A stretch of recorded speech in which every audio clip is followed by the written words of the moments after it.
संसद में आज एक ऐतिहासिक दिन बनने जा रहा है। नारी शक्ति वंदन अधिनियम यानी महिला आरक्षण विधेयक आज लोकसभा में पेश किया जाएगा। इस अहम विधेयक पर प्रधानमंत्री नरेंद्र मोदी खुद संसद को संबोधित करेंगे। वहीं गृह मंत्री अमित शाह भी महिला आरक्षण पर बोलेंगे। सांसदों को नारी शक्ति वंदन अधिनियम में संशोधन से जुड़े 3 बिलों की प्रतियां पहले ही उपलब्ध करा दी गई हैं।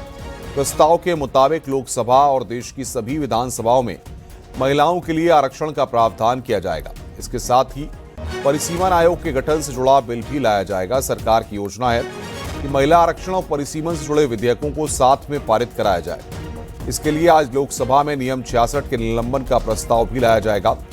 चर्चा के लिए लोकसभा में 18 घंटे और राज्यसभा में 10 घंटे का समय तय किया गया है। प्रस्तावित परिसीमन के बाद लोकसभा में सांसदों की संख्या बढ़कर 850 हो सकती है।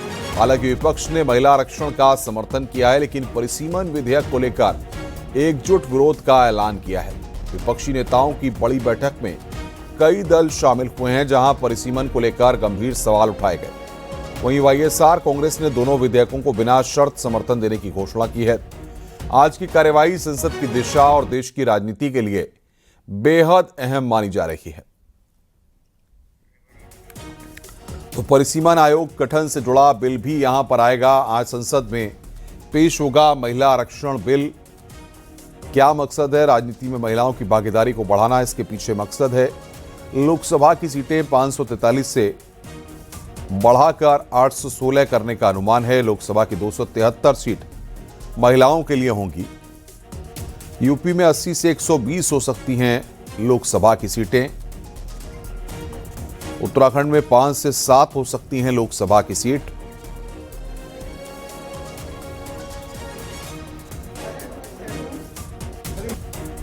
Well, I think it is the most important piece of legislation that we have had in our country for many years now.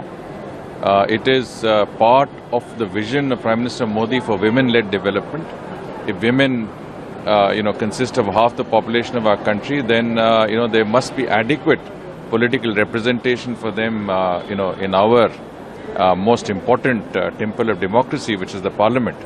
And I think, the Women's Reservation Bill is really, it is incumbent on all parties to support this bill. Any party that does not support this bill is anti-women and anti-representation of women.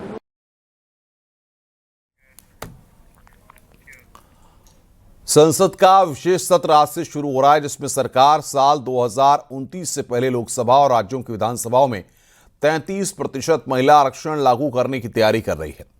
इसके लिए सरकार 3 बड़े bill पेश करने वाली है। पहला bill परिसीमन कानून 2026 से जुड़ा है, दूसरा 131वां संविधान संशोधन बिल है और तीसरा दिल्ली, जम्मू कश्मीर और पुडुचेरी में महिला आरक्षण लागू करने से संबंधित बिल है। महिला आरक्षण बिल में संशोधन के लिए सरकार को 2/3 बहुमत की जरूरत है। संसद में नारी शक्ति वंदन अधिनियम बिल पेश होना है। ये एक संवैधानिक संशोधन बिल है।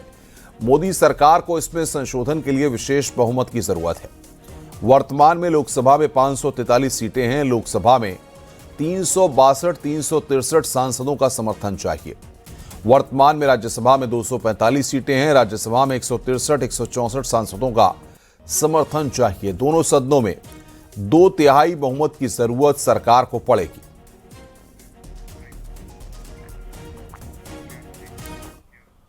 विपक्ष ने महिला आरक्षण संशोधन बिल का विरोध करने का फैसला किया है। परिसीमन को लेकर विपक्ष बिल के खिलाफ वोट करेगा। कांग्रेस अध्यक्ष मल्लिकार्जुन खड़गे ने कहा है कि हम बिल का विरोध करेंगे। मल्लिकार्जुन खड़गे ने आरोप लगाया कि महिला आरक्षण बिल राजनीति से प्रेरित है। उन्होंने कहा कि हम बिल के खिलाफ नहीं हैं, हम बिल लाए जाने के तरीके का विरोध कर रहे हैं।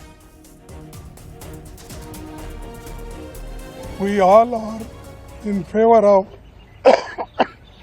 women's reservation bill, but the way in which they have brought, for that we have got reservations, and it is politically motivated just to trap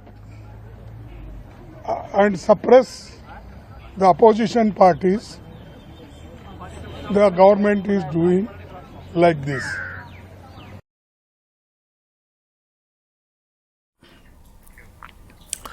वहीं नारी शक्ति वंदन अधिनियम को लेकर राजनीति और फिल्म जगत से जुड़ी हस्तियों ने क्या कहा, वो भी आपको दिखाते हैं।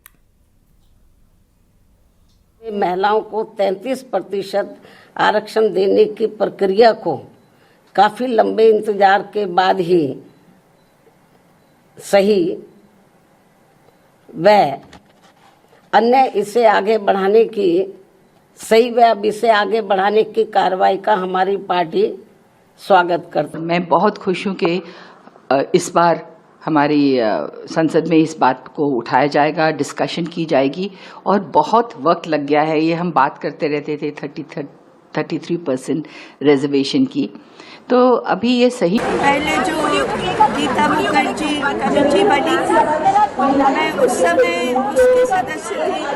पिछले 30 वर्षों से हम लोग संघर्ष कर रहे हैं। तो ये जब आ जाएगा तो हमें लगेगा हमारा संघर्ष पूरा हुआ।